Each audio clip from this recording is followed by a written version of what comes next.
the abandoned Chapel Hill bookstore. It's been abandoned for a while now. I hate that. They got some good vintage books in there. Now this used to be Spanky's. It was a famous little bar restaurant. Actually, it was mentioned in the James Patterson novel Kiss the Girls. Most of that book takes place in Chapel Hill and Durham. Actually, a few places that no longer exist were mentioned in this book that did exist when that book was written, like Pepper's Pizza, which is down the way. I'll try to find that. And of course this Spanky's was mentioned. Let's see if we can, there's top of the hill, it's still bumping. But yeah, hey, now Spanky should have stayed. Too bad Spanky's didn't stay here. Now this place is abandoned. And here is a photo of Spanky's. Back in the 90s, this used to be Pepper's Pizza. And it's been totally redone. Here is an old photo of Pepper's Pizza before it closed. This would have been probably late 90s, early 2000s if I had to guess. I'm not sure. And you can see Spanky's up the way on the corner. February 20th, 1960, 9 Lincoln High School students ignited the direct action civil rights movement in Chapel Hill with the first sit-in at Colonial Drug. If you look at that building, you can match it up. Yeah, you can pretty much match up.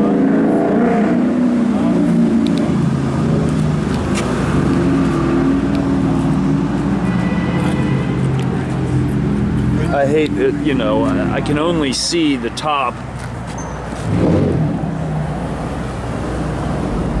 You know, and then the bottom. Okay. So you see that, and then you see the white above the brick. And then of course, down here is the famous Cave, one of my favorite bars. I've seen a lot of cool punk rock and metal bands down here. Neat little stage area. This looks like the type of place that like the Lost Boys would come to hang out.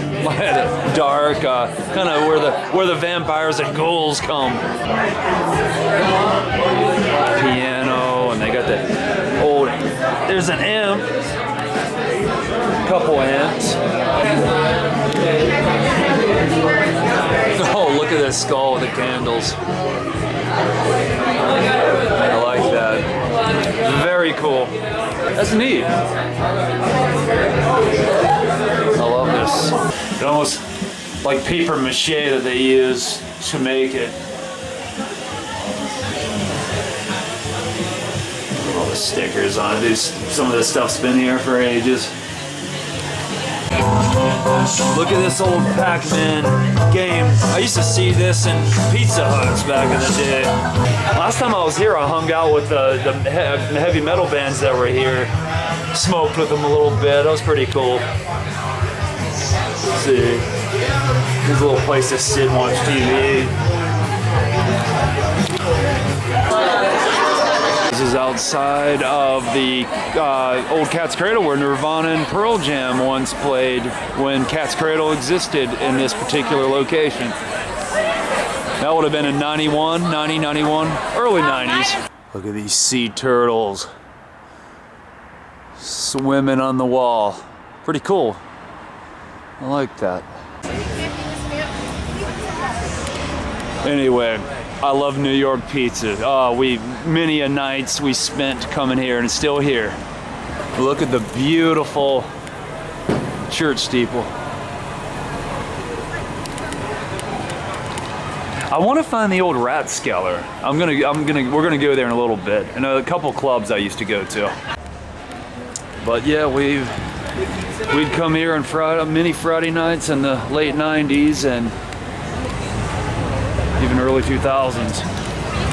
And this, He's Not Here Club is still back there, where you can see many of the college students lined up to, and there used to be a Caribou's Coffee here. In the late 90s, that building over there was the Tree House. It was a pretty popular booming club back in the day. And as a matter of fact, I may still have my old Treehouse membership card. I just gotta find it. There's a better look at the Treehouse. Now, it's like the Treehouse was down below and then there's another bar up above that's been there for years. So I believe it was always two different businesses. And this is Rosemary Street, which is parallel to Franklin Street. Franklin Street is the main strip, you know, where all the restaurants are. There are a few, however, on back here in Rosemary. Cool thing about Rosemary is it runs into Carborough, and then at some point, Rosemary and Franklin Street merge. Kind of near the Weaver Street Market area. No, they're totally tearing all this up. At one time, this used to be a movie theater back here, back in the late 90s. What was the movie with Martin Lawrence and Luke Wilson? Blue Streak. I remember meeting some buddies when we came and saw Blue Streak here. I'm pretty positive this Bandito's Mexican restaurant is the Rathskeller, because I'm looking in and I'm seeing the lows. I know the Rathskeller had really low ceilings. Here is a picture of the Rathskeller, I guess back in the 50s or 60s. But as you can tell, it had a kind of a dungeony cave kind of look to it. Here's another old picture of the old bar in the Rathskeller. Here is the old Rathskeller emblem, a rat holding a mug of beer. Hey, I'm glad that they have a Bandito's, because the one in Hillsborough closed. So we're in one of the old Chapel Hill alleys. Well, it's confirmed. I mean, I've talked to a few people. That is the Rathskeller. So I swear this place looks like, because I remember it having low ceilings. I'm gonna find out for sure, but they could have totally gutted that place.